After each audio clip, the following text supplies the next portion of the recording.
Hello student, तो आज हम पढ़ेंगे बीए फोर्थ सेमेस्टर ज्योग्राफी का यूनिट नंबर 5। यूनिट नंबर 5 में हमें पढ़ना है कि वानथ्यूनेक का कृषि स्थानीयकरण सिद्धांत क्या था। तो सबसे पहले हम ये देख लेते हैं कि वानथ्यूनेक थे कौन। वानथ्यूनेक जर्मनी के रोस्टोन नगर में मैक्लेनबर्ग नामक स्थान पर एक कृषि फार्म के मैनेजर थे। इन्होंने अपने 40 वर्ष के अनुभव के आधार पर अपने कृषि स्थानीयकरण के सिद्धांत का प्रतिपादन किया। वानथ्यूनेक का मानना ये था कि एक वृत्ताकार क्षेत्र हो, उस क्षेत्र में लोग रहते हो और अलग अलग तरीके से कृषि करते हो, ठीक है। और वहां पे जो भी चीजें उगाई जाएं उसका उपभोग वहां पे रहने वाले लोग ही करें। जैसे मान लो कि हमारा एक गांव है, अब उस गांव में हम लोग रहते हैं और सब जो है अलग अलग तरह से कृषि कर रहे हैं। जैसे कोई दाल चावल की खेती कर रहा है, तो कोई बड़े बड़े पेड़ पौधों को लगा रहा है, कोई फल और सब्जियां लगा रहा है, ठीक है। तो ये सारी चीजें मार्केट में बेची जा रही हैं और उस चीजों को वही गांव के लोग ही खरीद रहे हैं। तो इससे क्या होगा कि उन्हें शहर नहीं जाना पड़ेगा और फिर उनके पैसे भी बच जाएंगे। तो यही वानथ्यूनेक ने यही सोचा कि एक वृत्ताकार क्षेत्र हो, उसमें लोग रहते हो और वहां पे समस्त सुविधाएं उपलब्ध हो, जिससे वहां की जनता बाहर ना जाए, ठीक है। तो ये तो मैंने आपको समझाने के लिए बता दिया, लेकिन एग्जाम में कैसे पूछेगा। तो एग्जाम में पूछेगा वानथ्यूनेक का कृषि स्थानीयकरण सिद्धांत क्या है। तो हम लिखेंगे वानथ्यूनेक का कृषि स्थानीयकरण सिद्धांत सर्वप्रथम 1826 ईस्वी में लोगों के समक्ष आया और इन्होंने बताया कि कृषि के क्षेत्र से नगर तक आपूर्ति के लिए यह इनका प्रथम प्रयास है। इन्होंने कुछ कल्पित मान्यताओं के आधार पर अपने सिद्धांत का प्रतिपादन किया।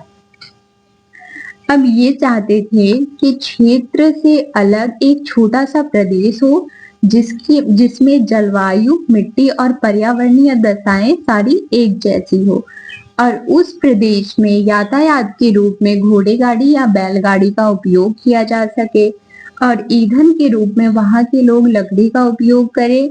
नगर के बीचों बीच एक नवगम्य नदी प्रवाहित होती हो और नगर के समांतर एक छोटा उपनगर हो जहां बड़े नगर के जितनी मूलभूत सुविधाएं उपलब्ध हो। अब आपके मन में एक सवाल आ रहा होगा कि मतलब वानथ्यूनेक ने जलवायु सेम चाही, पर्यावरणीय दशाएं सेम चाही, ये तो अच्छी बात है, लेकिन इन्होंने जो है यातायात के साधन के रूप में पशुओं का उपयोग क्यों किया और ईंधन के रूप में लकड़ी का उपयोग क्यों किया। मतलब सामान को एक जगह से दूसरे जगह ले जाने के लिए ये पेट्रोल डीजल से चलने वाली गाड़ी का उपयोग कर सकते थे और ईंधन के रूप में गैस का लकड़ी के बजाय उपयोग कर सकते थे, है ना। तो ये जो है पशुओं का उपयोग इसलिए कर रहे थे क्योंकि पशुचारण की व्यवस्था भी तो इनके ही गांव में थी।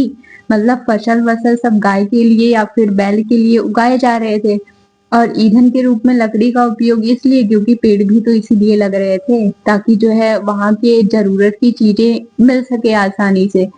तो पशुचारण की व्यवस्था भी थी और पेड़ पौधे लगाए जा रहे थे, इससे ईंधन की व्यवस्था भी हो गई ताकि कोई बाहर ना जा सके। इनका मानना ये था कि गांव में ही सारी जरूरत की चीजें मिल जाए जिससे गांव के लोग बाहर ना जाए। इन्होंने चित्र के माध्यम से ये बताया कि खेती किस प्रकार से की जाए, कहाँ पे नगर होंगे, कैसे नदी होगी और फिर कहाँ पे उपनगर होंगे। जितना भी मैंने पढ़ा वो सब अब इस फिगर में देखेंगे, ठीक है। तो बीच में जो एक लंबी सी लाइन गई हुई है आसमानी कलर की, वो नदी है और उसके बाद जो गोला सा है हरे कलर का, वो नगर है। अब नगर के ऊपर हमारी पहली रिंग है ब्लू कलर वाली, फिर उसके बाद येलो कलर की दूसरी रिंग है, ऑरेंज कलर की तीसरी रिंग है और पिंक कलर की चौथी रिंग है। तो अब इन्होंने जो है खेतों को डिवाइड कर दिया, ठीक है, कि कृषि कौन कौन सी किस जगह किस रिंग में की जाएगी, है ना। तो पहले रिंग में खेती किस चीज की जाएगी वो देख लेते हैं। सबसे पहली वाली जो रिंग है जो ब्लू कलर की है उसमें फल सब्जी और डेयरी उत्पाद को रखा जाएगा और जो दूसरी रिंग है येलो कलर की उसमें ईंधन के लिए लकड़ी को रखा जाएगा और जो तीसरी रिंग है ऑरेंज कलर की उसमें खाद्यान्न फसलों को रखा जाएगा जैसे गेहूं चावल मक्का आदि। और जो लास्ट वाली पिंक कलर वाली रिंग है उसमें पशुपालन और पशुओं को चरने के लिए खेती की जाएगी और कुछ खाली स्थान छोड़ा जाएगा जिसमें पशु आसानी से रह सके। तो आपको समझ आया। उसके बाद मैंने लिख दिया है कि कौन सी रिंग में किस चीजों का उपयोग किया जाएगा। पहले रिंग में फल सब्जी और डेयरी उत्पाद को इसलिए रखा गया क्योंकि ये जल्दी खराब होने वाली चीजें थी, इन्हें जल्दी से मार्केट पहुंचाना था। और दूसरे में ईंधन के रूप में लकड़ी को इसलिए रखा गया क्योंकि भाई वहां के लोग लकड़ी पे ही तो डिपेंड थे, वरना खाना कैसे बनाते। और तीसरी रिंग में खाद्यान्न फसलों को रखा गया, गेहूं चावल मक्का ये सब तो लेट भी पहुंचेगा तो चलेगा, इसलिए इसे तीसरे में रख दिया। और चौथे में रखा पशुओं को, और पशुओं को खाने की व्यवस्था की गई।